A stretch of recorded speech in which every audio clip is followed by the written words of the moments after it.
So, the Twitter files got released recently. Yes, those Twitter files.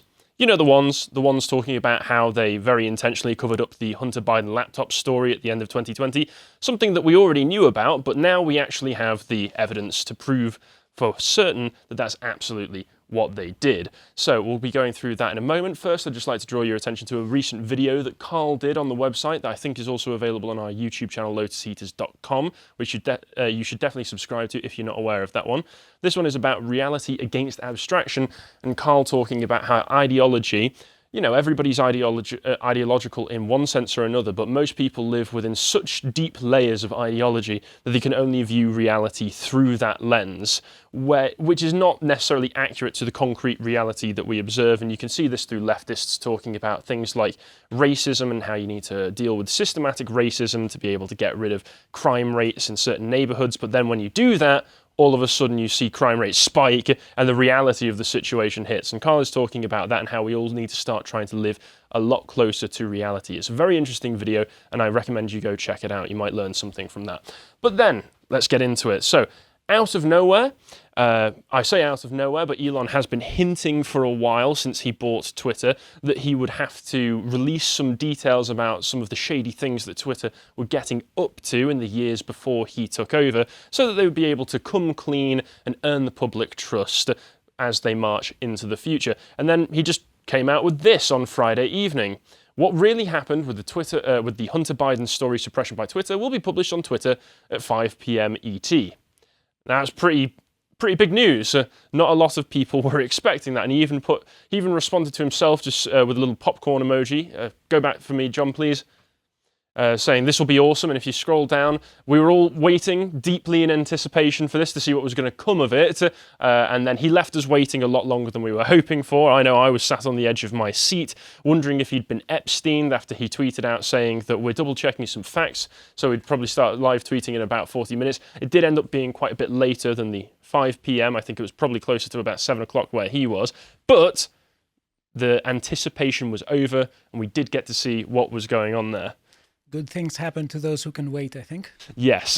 That's a good thing. It is a good thing, because he was trying to double check the facts, make sure that they weren't going to be releasing anything that was just wrong or manipulating the narrative. And in the next one, he tweeted out at the time when it was starting to release, here we go. This took me by surprise. I don't know about you, because I was expecting it to be something, either a big document dump that Elon was just going to be in charge of, say, release a link to a Google Doc that had everything available on it, or if he was going to be posting the information himself. Instead, it seems that he had delegated this task over to Matt Taibbi, who's a journalist that I'd heard of, I wasn't too familiar with before this.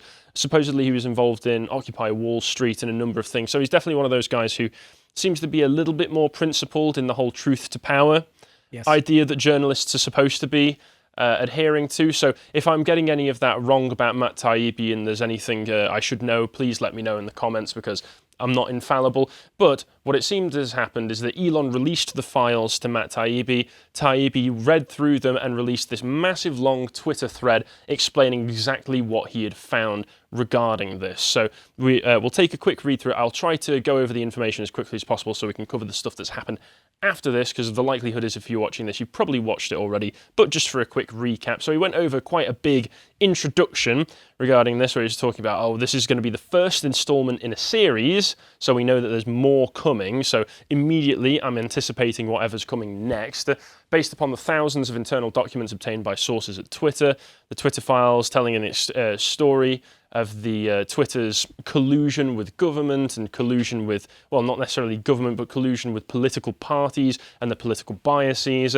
And he goes on a little history lesson here, saying that in the early conception, Twitter tried to live up to its mission statement and give people the opportunity for a public space to speak. Yes. And how do you think this turned out?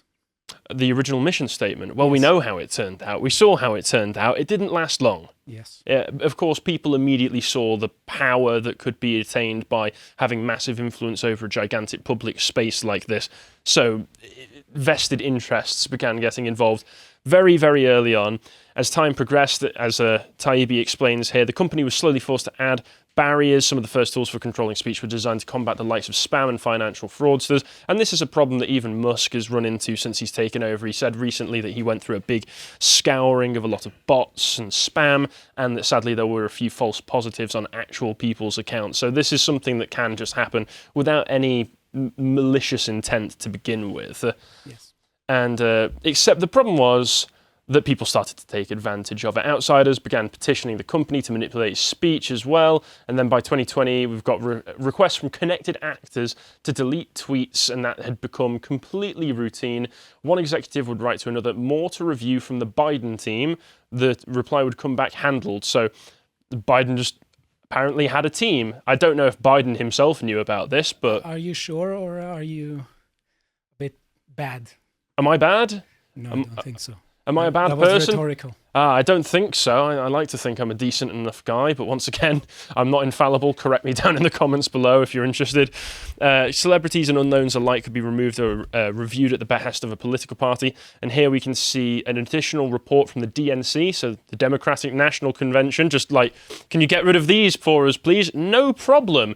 And they were trying to get rid of real James Woods. That's the former actor. I don't think he's starred in anything for a while because he was cancelled for his political views, because he was one of those rare things, a conservative in Hollywood. James Woods, they were trying to take down his tweets because he was very, very critical of lockdown measures and other things going on around the COVID period. Hollywood does have a history of going after conservative politicians. Oh, absolutely. Like, I can remember of Bruce Willis or Charlton Heston before. Bruce Willis? I wasn't aware. I think so, yes. I wasn't aware of anything to do with him. That's very interesting. But yeah, Hollywood's infested with communists anyway.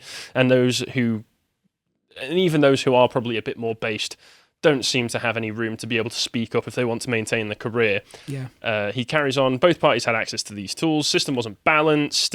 But he does point out, and this is something to note here, requests from both the Trump White House and the Biden campaign were received and honoured. So this was something that was going on both ways, except, of course, he points to the open secrets graph here, showing that actual bias within Twitter lent far, far, far more in the direction of Democrats than Republicans. And you can just see from the amount of donations that each party received, whereas, Democrats in 2022 were getting 99.73% of all donations, whereas Republicans were getting 0.27%. So that's just a little bit of bias, just a sprinkling of bias. I think so. We can say safely that it functioned as a Democrat platform. It certainly has for a long time. Yes. But everybody was getting a little bit tired at this point because they were like, Matt, give us the juicy stuff. I mean, this is stuff we already know. This is obvious. Obviously, the few email screenshots that he leaked up to that point were, new information, or at least confirming old information.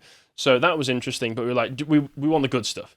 It is much less boring now, I think. Now that you can get... Because you've got to bear in mind there was about 3 to 5 minutes between each tweet as well. I did see someone put a jokey little tweet underneath with, what was his name? Hard Luck Harold, the guy with the really strange smile, that meme. I've probably got that name wrong. But it said, every single time between each tweet, Matt's just taking a sip of coffee, taking a bite of a biscuit, and turning to a camera to give everyone a reassuring thumbs up that this is all going to be all right. Yeah. So that's how I imagine this all going down. But then we eventually get to the Twitter files, how and why Twitter blocked the Hunter Biden laptop story. So the New York Post published Biden's secret emails and expose based on the contents of Hunter Biden's abandoned laptop, and immediately Twitter freaked out.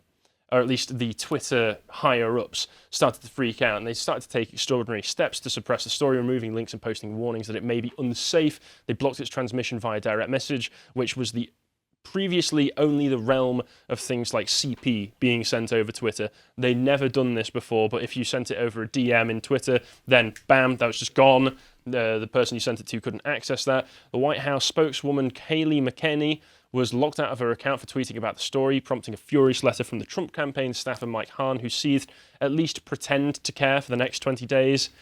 Trump and his people in the White House were very, very aware of everything that was going on Twitter.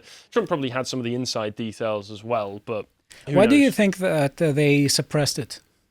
Why do I think that they suppressed it? Because of the fact that it was reflecting very badly on the Biden campaign. The fact that Biden was involved in this, the fact that Biden's son seemed to be involved in dodgy deals in China and Ukraine, and also was addicted to crack and had some pretty horrible photos on there, which I've never seen. Don't send them to me. I know Josh has seen them, and he's still not recovered.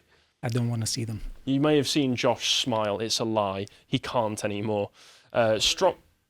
Josh confirming from the distance over there. Strom's note returned the answer that the laptop story had been removed. This led public executive Caroline Strom sent out a polite WTF query. Several employees noted that there was tension between the comms and policy teams who had little and less control over moderation and the safety/trust teams. Strom's note returned the answer that the laptop story had been removed for violation of the company's hack materials policy. And this is another interesting aspect of this, which is that you get to see a little bit of the inner politics of Twitter play out as there's these different dynamics between the teams where one has more influence than the other and they have more room as a result to be able to influence what's actually in the policies and on the platform. Yes, and I think that now with Musk laying off a number of people, this has changed Twitter significantly. Oh yeah, all you need to do is look at the actual quality of the people that he'd laid off to see exactly where their political biases would land. Like Yoel Roth, the person who was previously in charge of safety and handling, I think was his role or something, safety and information. He was a political partisan.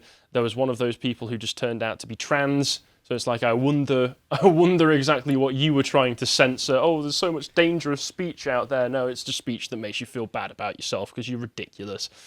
Although several sources recalled hearing about a general warning from federal law enforcement this summer about possible foreign hacks, there's no evidence that I've seen of any government involvement in the laptop story. In fact, that might have been the problem. I do disagree with him here, because as we'll go on to cover with the New York Post has pointed out that there was confirmation of the FBI going and having meetings with Twitter in the period leading up to the Hunter Biden laptop story, debriefing them about potential foreign hacks, etc., etc. So it does seem like the FBI had a hand in this, so either Taibbi is keeping that from us, or he just hasn't seen any official documentation to confirm that here or there yet. But this we're talking about thousands and thousands of documents, and it sounds as though at the end, he's only had about 96 hours to look over them.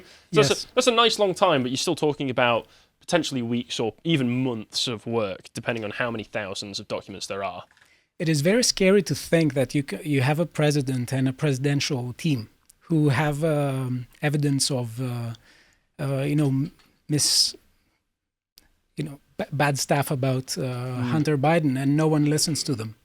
And if you say that there is a FBI involvement in it, it sounds a bit scary. Well, it is scary, because this is what's been going on for a long time, is that organizations like Twitter are a very convenient private way of the US government being able to get around any First Amendment problems that they would run into. The government can't prescribe speech, but as we were told for so many years, Twitter is a private company. They can do what they want. They don't have to platform you if they don't have to, except they were obviously in collusion with the government, or at least Twitter was acting as a unofficial branch of the government. The decision was made at the highest levels of the company, but without the knowledge of CEO Jack Dorsey, with former head of legal policy and trust Vijaya Gad playing a key role. Those of you who've watched the Joe Rogan interview from a few years ago, where Jack Dorsey went on and was grilled by Rogan, and specifically Tim Pool about the censorious methods that they use to keep conservative voices down, will remember her as the Indian lawyer that Jack brought along with him, who basically answered every single question for him. It was quite a pathetic showing from Jack, to be perfectly honest. It seems that after a certain point, despite being CEO, he seems to have taken an incredibly hands-off role in the company. So that's either a tacit endorsement of what they were doing, or just a demonstration of how he didn't care enough. Yeah. Which, when you're in charge of a massive platform like Twitter that has as much control and power as it does, is a very bad way of going about this. So Jack apparently had nothing to do with it, and it was all to do with Vijaya Gad. They freelanced it, is how one former employee characterized the decision. Hacking was the excuse, but within a few hours, pretty much everyone realized that it wasn't going to hold, but no one had the guts to reverse it. You can see the confusion in the following lengthy exchange, which ends up including Gad and former Trust and Safety Chief that's his name. That was what it was. Trust and Safety Chief Yoel Roth. Comms official Trenton Kennedy writes, "I'm struggling to understand the policy basis for marking this as unsafe. By this point, everyone knew it was effed," said one former employee, but the response was essentially to err on the side of continuing to err. Yoel Roth length in this email exchange here is saying that they, given the severe risks here and lessons of 2016, those lessons of 2016 are presumably the mainstream media's accusation that Twitter had allowed Trump to be voted in due to Russian misinformation being spread on the site. Something that was never confirmed. In fact, was outright denied by what was the big look into it? The documents. I've forgotten the name of the guy it began with an M. You know what I'm talking about. You all know what I'm talking about. There was that big investigation into it that concluded that there was no collusion at all between Trump and Russia or Twitter and Russia. It would be interesting to see about the donations in Twitter at 2016. It would be interesting. I think if we made a comparison between if you scroll back up, I think you can see that in the Open Secrets screenshot that we've got. If you scroll back up for me, please, John, just a little bit further, up a bit further. Sorry, keep going. There we go. So in 2018, the donation percentages to Democrats was 96.38%, to Republicans 3.62%. So it was still massively weighted in one side, but even that 3.62% either switched sides between 2018 and 2022 or was just removed from the organisation altogether. Yeah. So if we can carry back on down there, so back to number 27 it was in the tweet thread, thank you, John. Former Vice President of Global Comms Brandon Borman asks, can we truthfully claim that this is part of the policy, to which former Deputy General Counsel Jim Baker again seems to advise staying the non-course because caution is warranted. I mean, that's just an excuse. That's just a congratulations. I've just given myself an excuse to censor and do whatever I want. Your caution is warranted. Brilliant. So no one can say anything. We should tread cautiously. Yeah, well, I am doing. This is me being cautious. A fundamental problem with tech companies and content moderation, many of the people in charge know and care little about speech and have to be told the basic by outsiders. An example he gives of this is one exchange. On day one, Democratic Congressman Ro Khanna reaches out to Gad to gently suggest she hop on the phone and talk about the backlash regarding speech. Khanna was the only Democratic official I could find in the files who expressed concern. Gad replies quickly, immediately diving into the weeds of Twitter policy, unaware that Khanna is more worried about the Bill of Rights. I mean, you know, Gad obviously doesn't care about the Constitution or the Bill of Rights, so why would she even clock on to that? Khanna tries to reroute the conversation to the First Amendment, mention of which is generally hard to find in the files. When within a day, Head of Public Policy Lauren Culbertson received a ghastly letter and report from Carl Szabo of the research firm NetChoice, which had already polled 12 members of Congress, 9 Republicans and 3 Democrats from the House Judiciary Committee to Representative Judy Chu's office. NetChoice lets Twitter know a bloodbath awaits in upcoming Hill hearings, with members saying it's a tipping point. Complaining tech has grown so big that they can't even regulate themselves, so government may need to intervene. Szabo reports to Twitter that some of the Hill figures are characterizing the laptop story as Tech's Access Hollywood moment. And continuing, he says, the First Amendment isn't absolute. Sazo's letter contains chilling passages relaying Democratic lawmakers' attitudes. They want more moderation, and as for the Bill of Rights, it's not absolute. So that just goes to show exactly where we all stand in America regarding that. An amazing subplot, continues Matt Taibbi, of the Twitter Hunter Biden laptop affair was how much was done without the knowledge of CEO Jack Dorsey and how long it took for the situation to get un-effed. Even after Dorsey jumped in, while reviewing Gad's emails, I saw a familiar name, my own. Dorsey sent her a copy of my Substack article blasting the incident. So that's Matt Taibbi. So Jack's like, guys, have you noticed that this is really bad what we're doing? We're kind of being a little bit evil right there. And all of the people who could occupy, if you're going to take, say, Twitter, if you're going to refer to them in the same way that you would like a state, for instance, it seems that these were the deep state operating underneath Jack and not even really beholden to anything that he's talking about. They don't seem very transparent. No, not even to their boss, it seems. And Jack just, like, once again, seemed like a figurehead who was more than happy to just take his hands off the wheel and just let this car crash unfold. Yes, and it is very interesting to see why now there is suddenly such a focus on transparency. Only now, for some reason. Well, that's why I quite respect Elon for all of this, and we'll get into it in a moment. Yeah. So there's multiple instances in the files of Dorsey intervening to question suspensions and other moderation actions for accounts across the political spectrum. The problem with hacked materials ruling, several sources said, was that this normally required an official or law enforcement finding of a hack, but such a finding never appears throughout what one executive describes as a whirlwind 24-hour company-wide mess.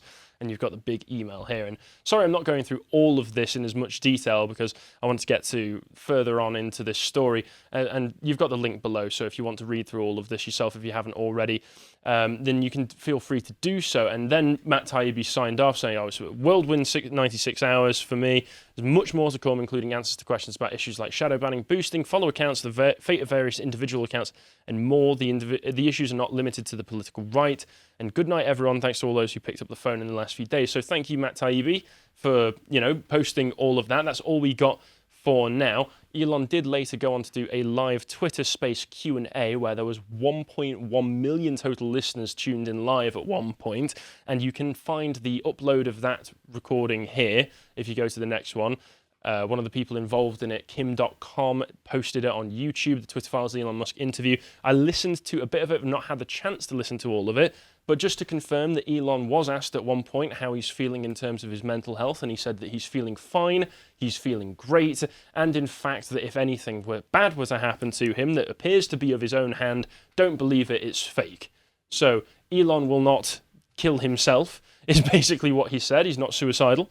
And he said he also didn't want to come across like he was controlling the narrative himself, which is why he sort of delegated it over to Matt Taibbi to be able to release all documents. He wants to release more of the source documents. In fact, he wants to release all of the files to everybody. He just thought it would be best to filter them through some journalists first to release some information to the public. Some could accuse him in that sense of trying to moderate the narrative a bit, but I do understand why he's being cautious with all of this, because if you just release all the files at once, who knows what narratives people might be able to come up with.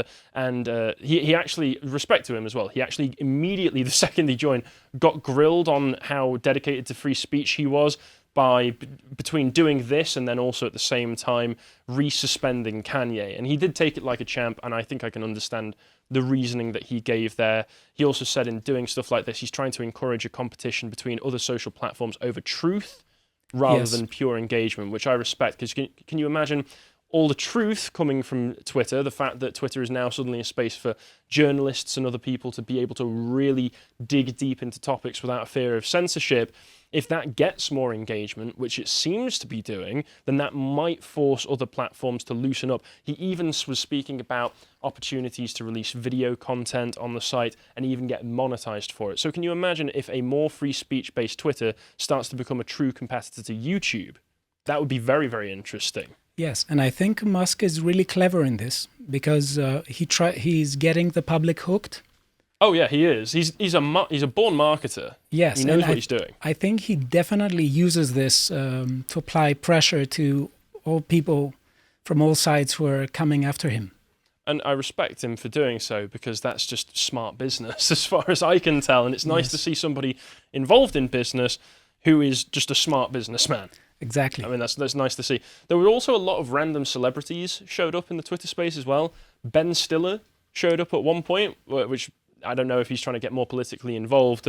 I know he recently went to Ukraine, but James Woods was in there as well, which you would expect because he was one of the people being targeted by the Twitter suspensions and the DNC. And he has been on Tucker Carlson since then to say that he is planning on suing the DNC for trying to silence him, for trying to ruin his career by smearing him as like some evil person when he was just a conservative. So that will be very interesting to see where that goes. Do you know if Rob Schneider was there also? He has started tweeting a bit, getting more involved into politics. Oh yeah, Rob Schneider's been getting a bit more based recently, but it only displayed one page, and I can be sure that there was probably hundreds of pages of people listening in, because there was 1.1 concurrent listeners at one point, so I can't say for certain. Yeah.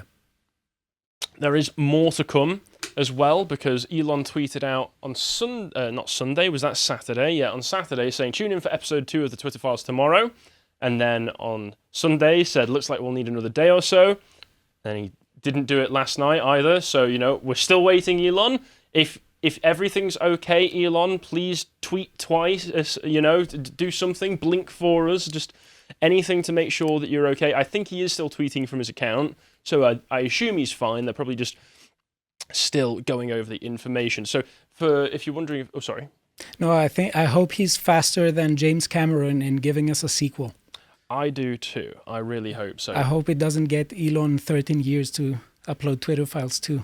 I don't think it will somehow, because it looks like he's already got people looking over it. If you think it's going to be Matt Taibbi again, he might release some more information in the future, but it seems that he released the information to Matt Taibbi and also another journalist, Barry Weiss, if you're in the next article we can see.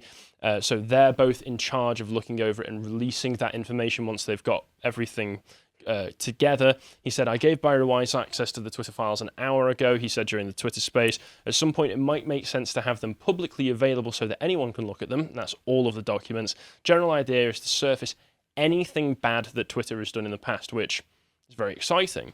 Whether it's, left or right, I think this kind of transparency and honesty is really refreshing.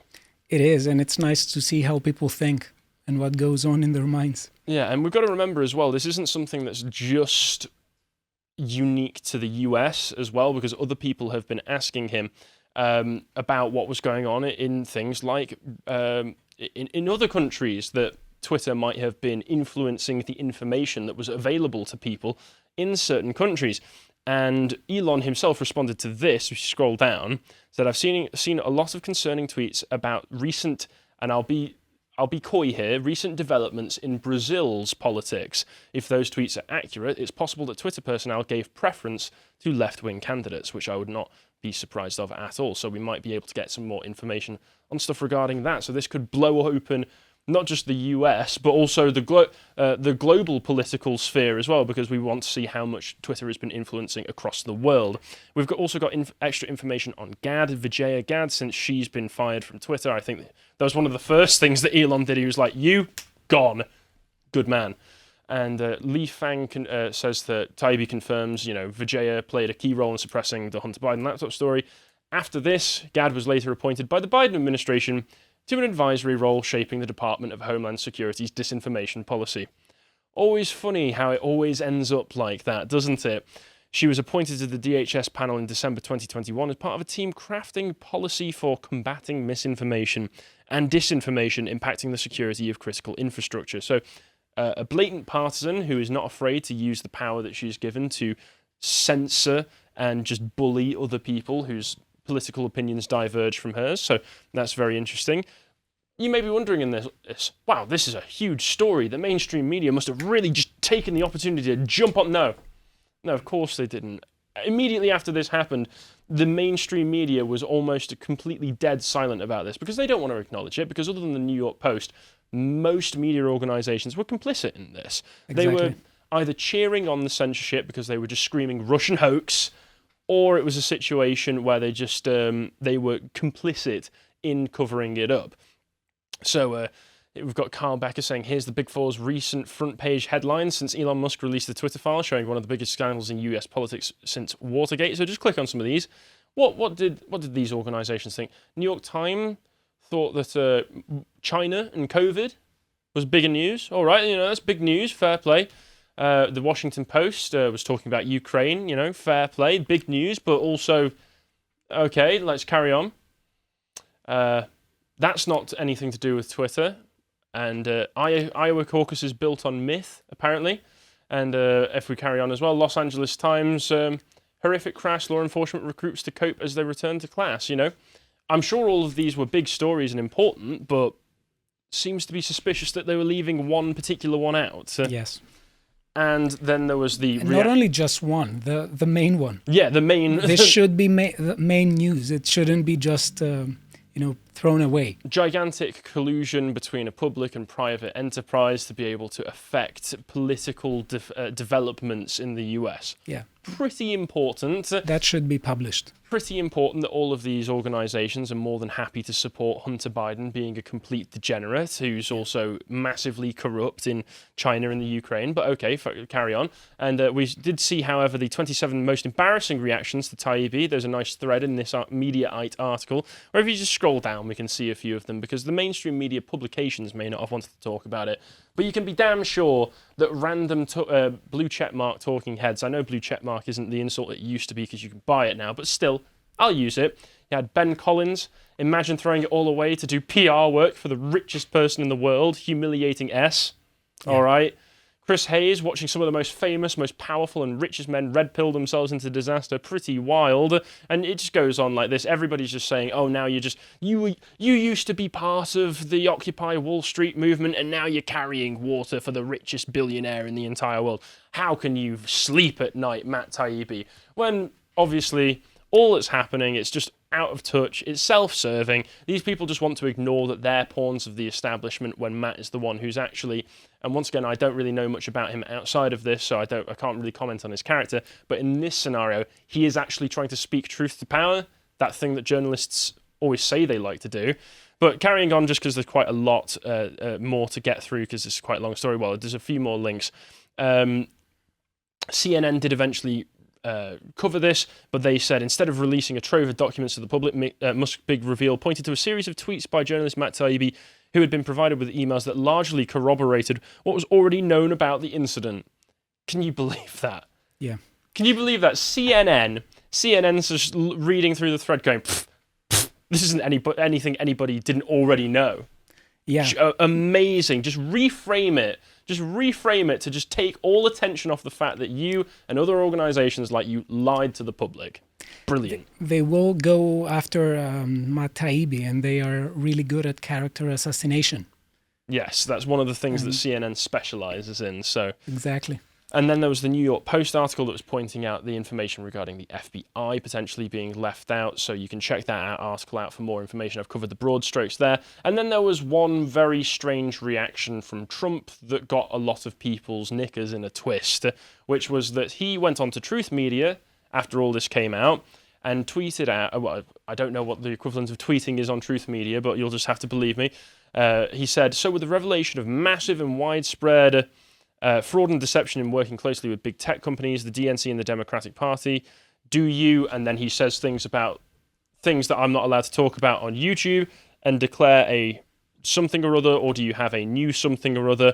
A massive fraud of this type of magnitude allows for the termination of all rules, regulations, and articles, even those found in the Constitution, he continued. Our great founder did not want and would not condone false and fraudulent elections, and this got a lot of people on the left and right annoyed, because it sounds as though Trump was arguing that we needed to throw out the Constitution so that this could get solved, kind of like Lincoln did in the Civil War, for instance. But everybody's saying that it's awful that he called for this. It's absolutely scandalous that he would say this. People are immediately trying to change the perspective, and can you believe Trump said this rather than can you believe Twitter did this? You know, trying to take away attention from the actual story. I don't think it sounds like he's saying that you should be able to throw away the Constitution. I'm saying that I think it sounds like he's saying in this circumstance, it sounds as though the Democrats had, and therefore, if that's the general rule, then I guess we can just throw it out for anything. That's what I got from it anyway. But the White House did strike back, saying that after he made the statement, the American Constitution's sacrosanct document over 200 years is guaranteed that freedom and the rule of law prevail in our country, yada, yada, yada. And it's hilarious, absolutely hilarious to hear the Democrats talk about the sanctity of the beautiful Constitution after, but I mean, the Constitution basically hasn't mattered since the Civil Rights Act anyway, if you actually look into it at all. So that's ridiculous. But we've got to remember, everybody, there is more to come. That's the story as it's unfolding right now. Keep your eyes peeled for Elon Musk's Twitter account and Barry Wise's and Matt Taibbi's, because who knows what's going to be coming out soon. All right. And what do you make of Trump's statement? So, because I do agree with you that many times Democrats do not seem to respect the Constitution, and we are used into Republicans. I mean, this is a brilliant example of them just throwing aside the Constitution in the first place by just using private industry as a means of getting around the First Amendment. Yeah. I don't know. I understand why people are annoyed. I understand why people are taking that way. I think it's a little bit facetious to say that he is just outright saying that we should throw away the Constitution. I think what he is saying is, well, if these are the rules now, the Constitution might as well get thrown away. I don't think that's what he wants to happen. But if you actually look at all of the developments in US law since the passing of the Civil Rights Act in 1964, the Constitution has basically been just something, it's been an obstacle to get around rather than a steadfast line in the sand, you cannot cross this now. It's been something that instead of just going through the normal government solutions, they've been going through the courts and judges have passed plenty of laws around affirmative action to be able to skirt the Constitution anyway. And what do you think of the reception of this claim from Republicans? I think Republicans, most of them seem to be more than willing to throw Trump under the bus any opportunity they get so that they can get mainstream media brownie points. That's generally how I see it. There's a lot of neocons in the Republican Party. It will be interesting to see if Trump gets elected, if they will change behavior. Well, I don't know what chances he's got after the Ye and Nick Fuentes meeting and Kevin McCarthy. Was it Mitch McConnell or Kevin McCarthy who came out recently and basically just said, if somebody's meeting with white supremacists and anti-Semites, these got nothing to do with our party. They're going to do everything in their ability to try and strike him out of the primaries.